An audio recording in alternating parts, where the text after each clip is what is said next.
Hello and welcome into the Starters 5 Questions podcast. I'm Dave Trentadue. That over there is George Caperis. How are you, George? Thumbs up, my friend. And of course, Mr. Simon Tsalikis. How are you, Simon? What's going on, boys? Okay. All right. So this is our 5 Question Starters podcast. You can follow us on Instagram, Twitter, TikTok. Subscribe to us on YouTube. Find us everywhere at the Starters 690 and catch Simon and Joey Alfieri Saturdays and Sundays, 7 to 9 on TSN 690. All right. This podcast, of course, brought to you by Club CDL, the premier sports facility in all of Montreal. It's got tennis, it's got squash, it's got pickleball, pretty much everything, 2-story gym, and of course now Brazilian Jiu-Jitsu free trial again. They just started their free trial in February, and it's going great. The classes are filling out, so check them out at clubcdl.com. You ready to go, boys? Yes, sir. Let's do it. Question number 1. And if you see here, I don't know if you remember last week's question number 1. I barely had to change it. But last week the question was, is Dan Campbell nuts? And now I'm questioning someone else's sanity because the province of Quebec is spending $870 million to fix the roof of the Olympic Stadium for, to me, what seems like the 1,000th time. There's a lot of outcry this time around, though, a lot of pushback, I think. So I just want to ask you guys, is Quebec nuts? First of all, who is question number 1 brought to you by? Club CDL. Okay, what's that little green thing on the bottom there? That's the logo of Parc Olympique. Yeah, the REO. That's the REO. Okay, sorry about that. I was a little bit confused. I was like, "Ooh, got a new sponsor." I go, "This is amazing." No, that's what we're talking about at the moment. Okay, so you went full Olympic Park logo. Well done, Dave. Look, I don't know what to say, man. It's this is my disconnect. If you told me it was $870 million and not $1 more, and it was going to be perfect, and you're going to use it 25, 30 times a year, but it's not. Like, I had a guy tell me, well, maybe CF Montreal can play what? CF Montreal is a beautiful park. The last thing CF Montreal wants to do is play a game against DC United in front of 19,000 at the Big O. So, maybe you'll get a couple of more home games early in the season. It can't justify that price tag. The Alouettes are never going back, maybe for an Eastern Conference final, but I would rather have them play in front of 22, 23 there than 25 in that place and just lose the entire feel of having home field advantage. Because I don't think the days you're going to get 35, 40,000. At least I don't think you will. And my biggest disconnect is we're not done. Like, what about the inside? Mm-hmm. The inside is trash. The inside is completely dated and terrible. So it's got to be another, I don't know what they paid in Toronto to redo the inside of Rogers Center or whatever it is, but it's got to be at least another $500 million to turn the inside. You want to put a couple of luxury suites and whatever else you want to do. So when it's all said and done, I can't see how the price is going to go well over $1 billion.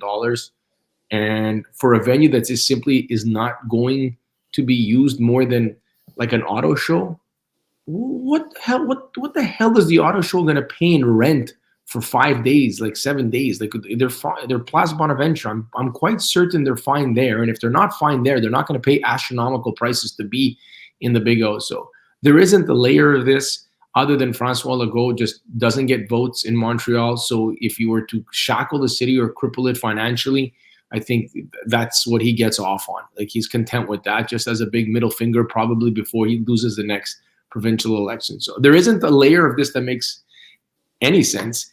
And then you get the mayor of Montreal, who's, I can say, I don't know what the hell she's talking about. She's not my mayor, so I can speak more candidly about her. She's all about, affordable housing, more green space. I know the running gag with the bike paths and this and that, but yeah, that's who she is. She's probably more in touch with the city than a lot of mayors are. She's got her boots on the ground. But you've been talking about for years now, landlords raise their rents by 3-4%. She's out there yelling and screaming, but you're gonna dump $870 here rather than affordable housing. And I know it's a provincial level, but your hospitals are in shambles. There isn't the school board that hasn't had their teachers on strike this year. So a giant fail by François Legault, which I'm not surprised, and a giant fail from Valérie Plante, which I'm slightly surprised that she would want to dump the money in this toilet bowl. $300 million, the cost of the Rogers Centre renovations in Toronto. Just to point you out, $300 million, and that's just for a small part, to be honest. But it was already prettier than the Big O. The Big O, they were starting maybe at the 50-60% mark. You're starting at ground zero to turn that place into something modern, you know? That's fair. George?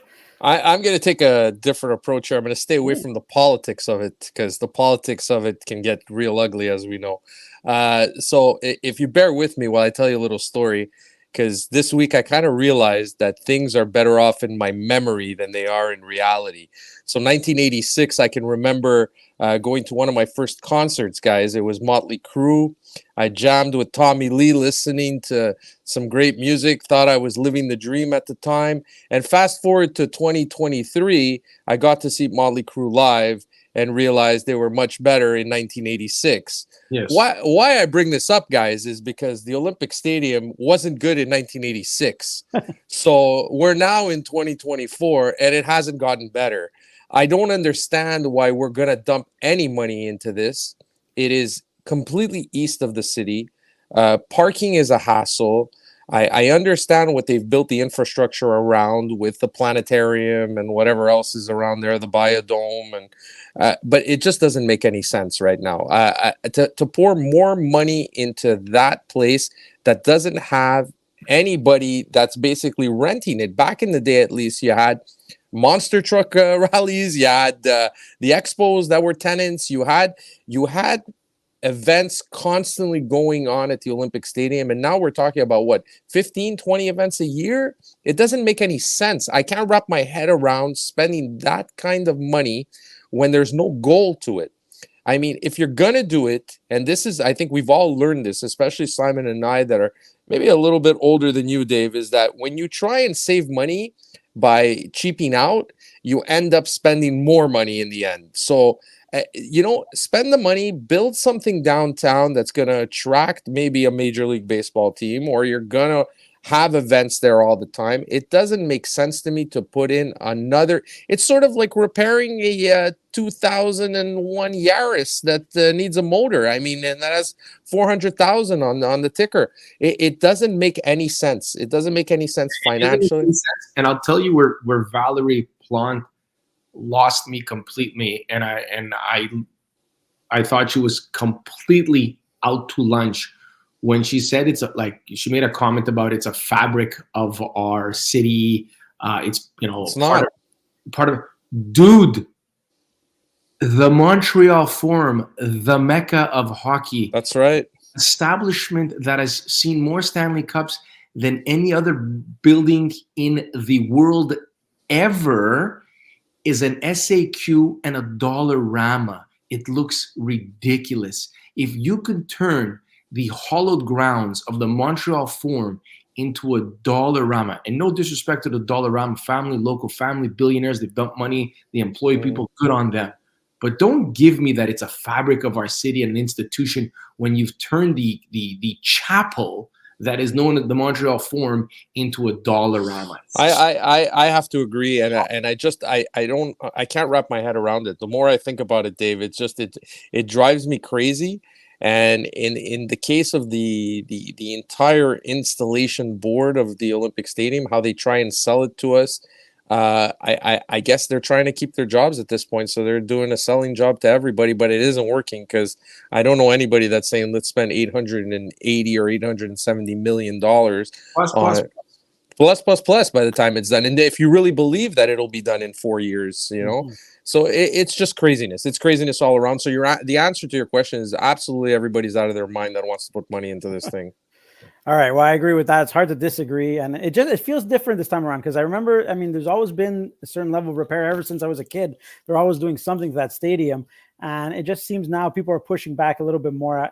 I'm interested to see if it ends up leading to anything. Probably not, but it's just something. I don't think this goes through. You don't think? I really hope not. I really hope not. No. We'll see. We'll see. We'll keep an eye on it. Crazier things have happened in the city, so I'm not as sure as Simon. We'll see. Touche. All right. Question number 2 brought to you by our newest sponsors, Cunningham's Pub. Best chicken wings in town. You will not regret it. And get your orders in now, because you have to pre-order there, because if you call in on Super Bowl Sunday and say, I want some wings, you're not going to get any. They are locked in. I mean, they only have a certain amount of wings they could cook in a day, and everybody wants Cunningham's Pub. So go today, right now. As soon as you hear this, go to Cunningham Pub and place your order in. You know what I love about their wings, guys? I got to tell you one thing, that they're the big wings. You don't get those little wings. I like the big wings. I don't know about you guys, but I love the big wings. Absolutely. It's literally the best place. Like if you haven't experienced Cunningham's Pub, you have to go. Jim over there is a great person. They have a great staff. And Ripley's taking a game too, man. Yeah. Yep. Yes, definitely. And in the summer, it's a beautiful spot in St. Anne's as well. And they're very active in the community. You'll see them in the parades. And most importantly, guys, close to my house. So okay, there you go. That's the most important, really. There you go. All right. So question number 2 brought to you by Cunningham's Pub. Basically, the NHL announced a 4 nations face-off tournament next year, 2025, where Canada, the US, Sweden, and Finland will face off in a tournament. I just want to know, what is your level of interest in this, in the 4 nations face-off?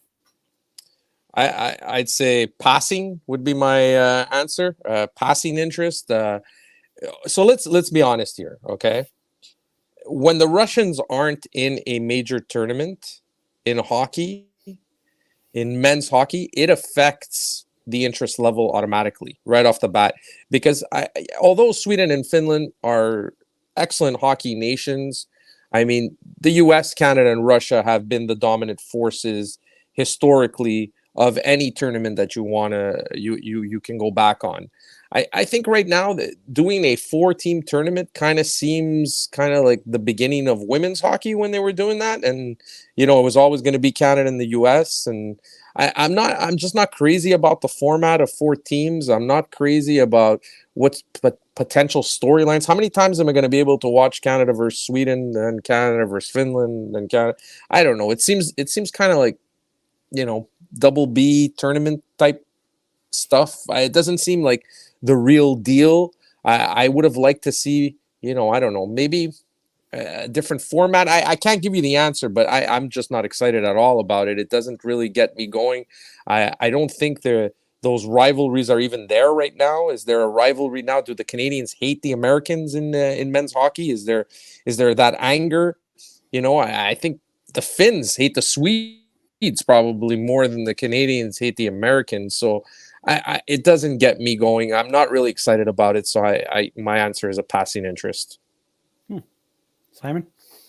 10 on 10 is my interest level. The second you give me best on best, you have my attention in any sport that I follow. I'm not a big baseball guy. I watched more preseason baseball last year at that World Cup of baseball, whatever, when Ohtani struck out Mike Trout, than I've ever watched in my life. And that's including Expos playing in Jupiter and everywhere else.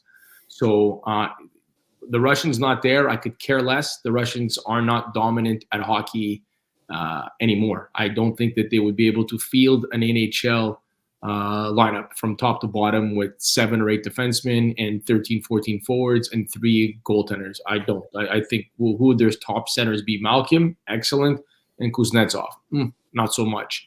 So I don't care that they're not there. I don't care for the NHL All-Star game. This replaces the NHL All-Star game. So I think this is absolutely fabulous.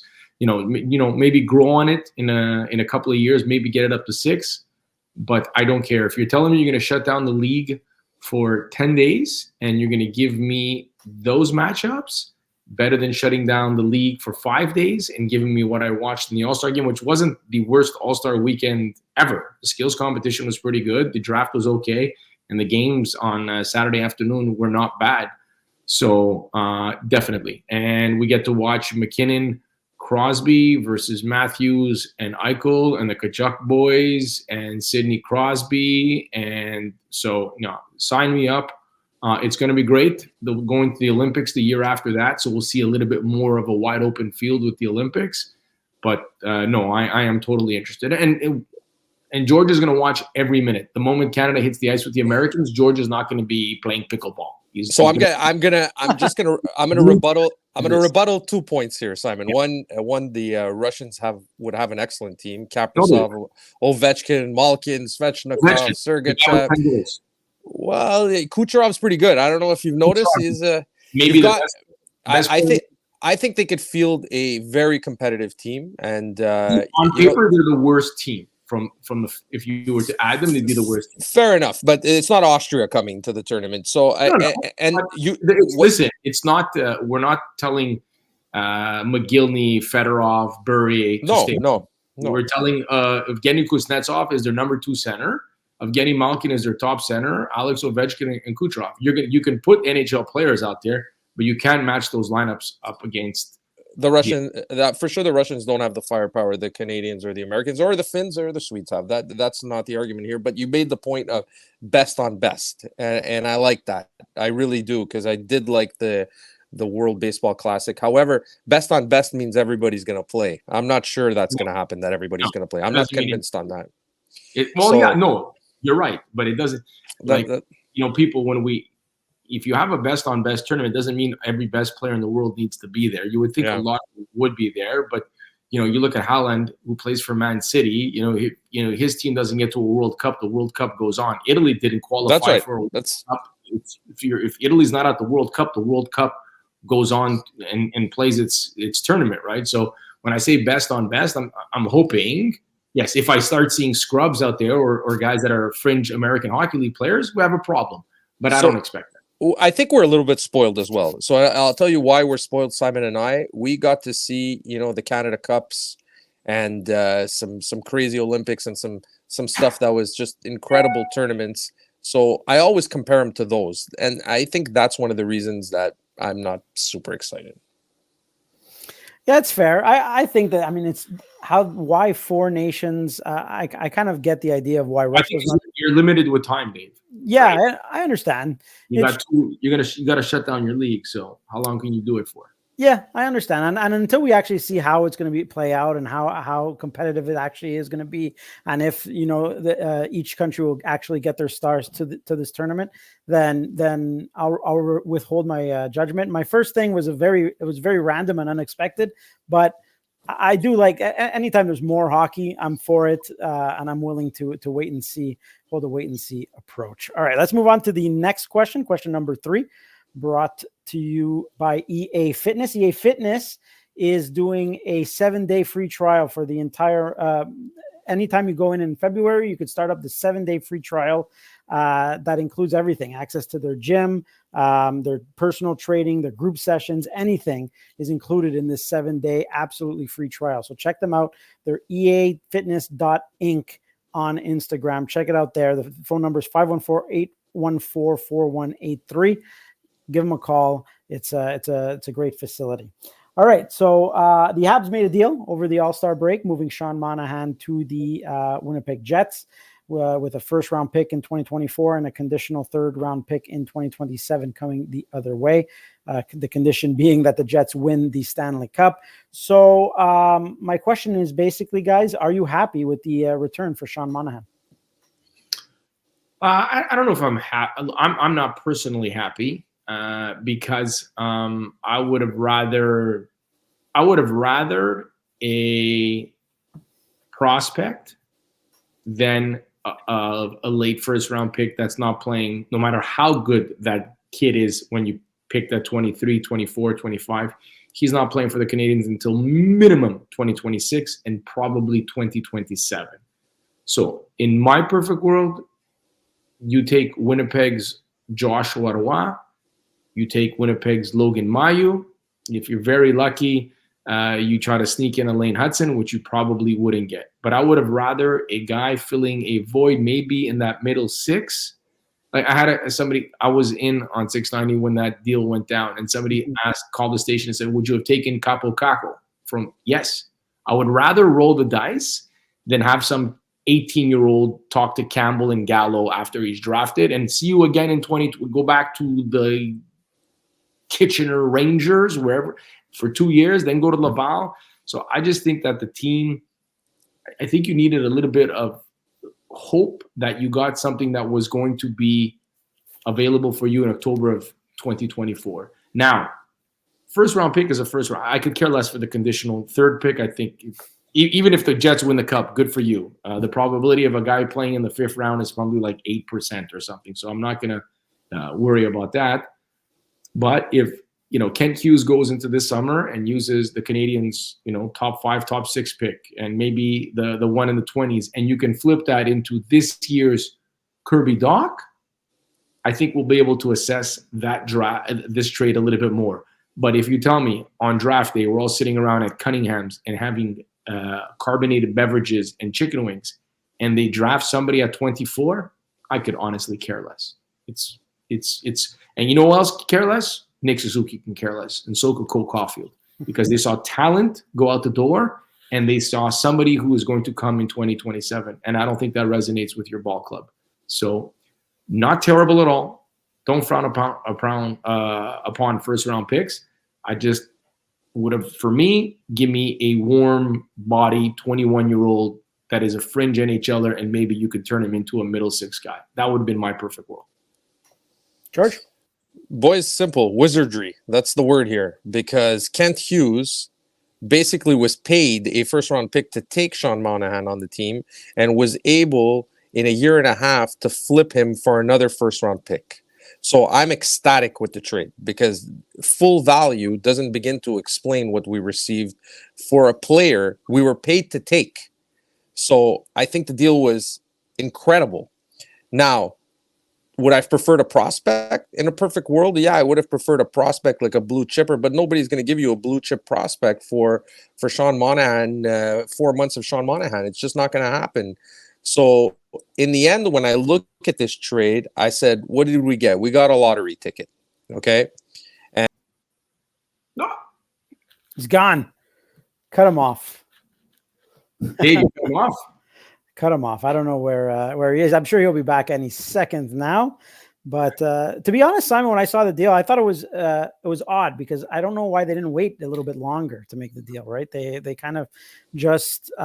Sorry, boys. I'm not sure what went on there. I was taken over by Pirates. Just to finish your point, Dave, I get the reason why they made that deal on Friday, and I would have waited. But, when I did the starters with Joey Alfieri, and several of the calls and texts at the station on that Friday was Sean Monahan, the last couple of years, has been prone to injuries. Yeah, I get it. I get it in that sense. Yeah, but I just don't know what more if you hold on to him, do you get the first round pick and the B prospect in 14 games from now? I don't know. I think so. I think that the desperation were ramped up. There's no centers, right? And with Lindholm gone literally the day before, I think you could have probably had. I wouldn't have waited. I wouldn't have took the chance of getting nothing. No, you're right. Listen, I don't think it's a gamble. It is a bit of a gamble. It absolutely is a gamble, because he has a history of injuries, and last time I checked, hips are kind of important in hockey. And I just wouldn't have chanced it. But when you look at this, what we got was a lottery ticket. And lottery tickets, sometimes they do cash in. It does happen. It's happened in the NHL in the past. Now, I personally like what you said, Simon, in that now we got some weapons in the war chest that we can put together, and maybe go get a player that can play in our in our top six, maybe, hopefully. But the one thing that I don't want is Capo Caco. I don't want anything like that. And I'll tell you why. Not because I don't believe in the potential, but because we're littered with bottom six guys. We're littered with guys who are, kind of good, but not great. And I'm just not ready to invest, money and time and draft picks and guys that might pan out or might not pan out. I rather get those lottery tickets, put them together, and get a guy that's proven. That's where I'd go with this. Yeah, I don't know if trading a 24th pick gets you a guy that's proven. You're going to get a guy with a giant question mark. That's Well, you package it, right? You package it with one of the top 6 picks that you have right this year, and then I think you can get someone. You can get a good player. Teams are going to be up against the cap. I'm sure at some point, some teams are going to want to unload a good veteran and get younger. This happens every year, so why not the Canadians pick up one of these guys? All right. Pittsburgh Penguins have a couple. I like it. I like where you're thinking. All right. Question number 4 brought to you by Fresh MTL. Fresh MTL want you to know. I mean, I'm looking at their Instagram right now. You should not be underestimating how filling their salads are. Right? They look absolutely amazing. Simon, you get any salads this week? Or I know you're always. But I got the cookies. The cookies. But they're the only thing that has a little bit of sweetness in the cookie. Sugar is the chocolate chip, or the other one that has the white chocolate chip in the cookie. So it's made like with oats and honey and stuff like that. Just nice with a coffee. Nice way to, instead of starting the day with a terrible bagel or anything along those lines, it's just like a nice little healthy cookie. Grab that with a shake, Dave. You would have been proud of me. Nice. I like it. Good man. Good man.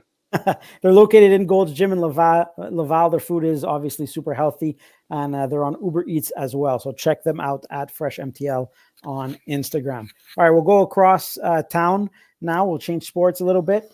And, CF Montreal created a bit of buzz with a new head coach in Laurent Courtois.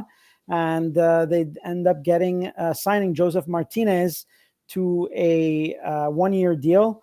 He's a former MLS MVP, a former MLS Cup MVP. He used to score at a ridiculous pace, just a few years ago. So he was also quoted as saying that the team's direction and their confidence in him enticed him to come sign here. So like he's on board with what's happening here at CF Montreal, which is great.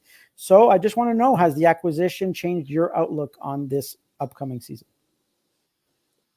So look, Simon is constantly in my ear anytime we do any type of radio together to not be overcritical of CF Montreal. And sometimes before in the past it was the Alouettes, but the Alouettes have definitely turned it around since Mr. Pelado bought the team.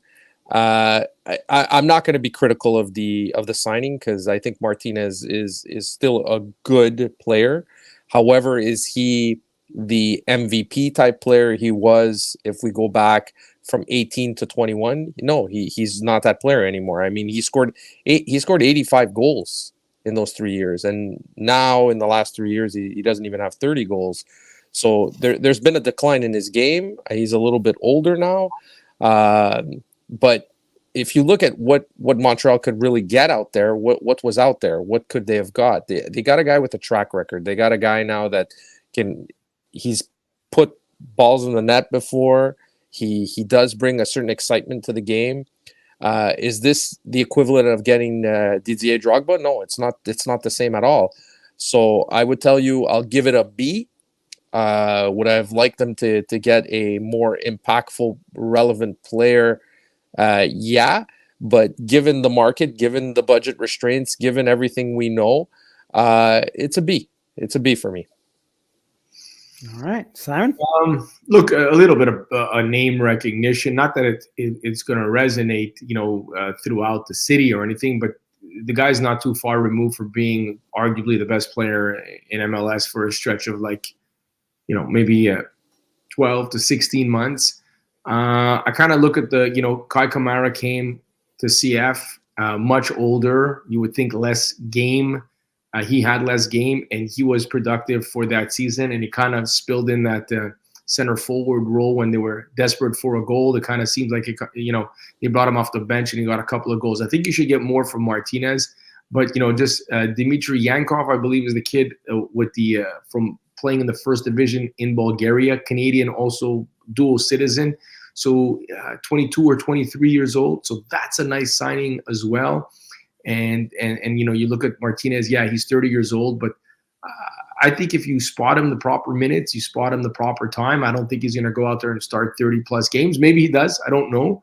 But look, this team suffered last year. They fell a goal or two short from making the postseason. You add Martinez, you add as I said, Yankov to the lineup, and it was the other guy that they got was Cucaro, I believe is the Uruguayan player. Just drawing a blank on his name, but him too. He was 25, 26 years old, a guy that can score goals. So I think you got to like it. Last year they didn't make many additions after all those sell-offs. Not a bad year. I think most thought they would finish at the bottom. They were fighting for a playoff spot up until the last game of the season. And I would say the same here. I don't think they can compete with some of the better teams in the Eastern Conference, but I think they should be poised for a playoff spot this year. It all starts, I think it's 6 games on the road, 6 consecutive games to start on the road. I get the part where you get those games back at home at the end of the year, but that's always a tough stretch. And maybe now that they're spending $870 million, maybe they can get a couple of home games. Maybe that'll be the difference. I like it. All right. You have your season tickets, right, Simon? I heard you. Season tickets. Look, it's with Martinez there. I think it's nice. Listen, if the guy gets into form, he's 30. He's not old. He's oldish. Oldish. But like I said, Kai Kamara was very effective in his late 30s. So again, I don't know if he's going to go out there and be again an MLS Player of the Year. I think that's a little silly to expect that. But found an opportunity, pounce on the ball, score a couple of goals, get a little bit of buzz going in the city throughout the summer. I think he can do that. Right. I think the one thing we can't argue here, Dave, right, is that he's better than anybody we have right now. So that's fair. I mean, that's the way you got to look at it. They've upgraded like the whole season. That's right. Offseason, they've upgraded. So now if they can put it all together, that we shall see. Remains to be seen. All right. Final question. Question number 5, brought to you by Vivaldi Restaurant. Best bring your own wine restaurant in all of Montreal, located in the West Island, 13071 Boulevard Going West. Follow them at Resto Vivaldi on Instagram. They are awesome. Tell Steve and Dave these starters sent you. I mean, very, very, very easy question for question number 5 for you boys. Super Bowl, Chiefs, Niners. Who you got? I'm gonna go with the Niners for the exact same reason I went with the Ravens, and thinking that I may get a different result. The Niners can beat you. There's 4 or 5 guys that can beat you on offense, and to me, the Chiefs have one guy, and it's Travis Kelce. And I really thought the Hamilton matchup was going to be to the Ravens' advantage, but the guy got 11 catches on 11 targets. I just think, man, if the Niners can take him out of the football game, where else does Patrick Mahomes go? I build this game as the best football player in the world against the best football team in the world. I'll go with the best football team in the world to beat the best football player in the world. Like Travis Kelce, incredible what he did against them. Can they do it again? Can somebody else step up in that void when it comes to some of the pass catchers from the Chiefs? They've had, a better playoff. I'll take my chances with the Niners front 4 against that Chiefs O-line. So I'll go slight edge to the Niners. Listen, Nostra Georges is here, and I predicted it in the beginning, and I'm going to stay with my prediction. The San Francisco 49ers are going to be your Super Bowl champions come Sunday. I'm predicting a 31. Are you ready for this? 17 win. I'm even giving you the score. So if you got a little bit of money there in your pockets there, Mr. Simon, and you're looking to make a little extra money this week, I gave you the play. I'm going to go take the Niners minus 10.5. I give you the play on this. So, look, yeah, absolutely. So, look, the 49ers have the best team, right? I think this is factual. I think they had a bit of a lull in the middle of the season. They figured it out. And I believe Kyle Shanahan is the best offensive coach in football. I really do believe that. I think you take their roster aside, Kyle Shanahan, I think, is just he's just the stuff he's doing is just way ahead of what everybody else is doing in terms of X's and O's, whether it's pulling guards to the opposite side of where the play is going, things that are not traditionally done. It's stuff using Debo Samuel in a way that you just you haven't seen a guy, a wide receiver, being used as a running back and running sweeps, and it's just I find it's cutting edge stuff for football. I like what they're doing. Andy Reid has a proven track record. He's been the model of consistency, and he has the best player, as you said. However, I don't think it's going to be enough against this team because their roster is stacked. McCaffrey was the last piece to the crown. And come Sunday, unfortunately, because I don't like the 49ers, they will be crowned the Super Bowl champions. Take it to the bank. Nostra Georgius has now spoken. Wow. Dave, who do you like? All right, we're going to end it there. I mean, I like the Niners as well, but to be contrarian to you guys, I'm going to go on with the Chiefs. I'm going to give me the Chiefs. I'm not betting against Patrick Mahomes. Okay, do you like the Chiefs, or you just want to? No, I do like that. You just want to say the opposite. No, that's not true. That's not true. To be honest, I there's something about this team. You know, they ramped it up in the playoffs, to all their credit. You know, they kind of breezed through the regular season. I think everyone underestimated them getting into the playoffs, and you just can't bet. So, you learn not to bet. They lost to the Raiders. There was a That's point. right. That's right. It's That's right. You learned for a long time not to bet against Brady, no matter what happened, and it's kind of looking the same thing. You don't bet against Kelsey and Mahomes. So I'm gonna go with the Chiefs. Give me the Chiefs. All right, boys. Fair enough. Well, that's it. Enjoy Super Bowl Sunday. Remember, get your Cunningham's Pubs wings in. Get your orders in right now. I'm logging off. I'm going to place my order. And wow, what's happening behind George? No idea what's happening. Like that. pretty impressive. Nostra Georgius has spoken. All right, Nostra George. I like it. Ciao. Have a good one.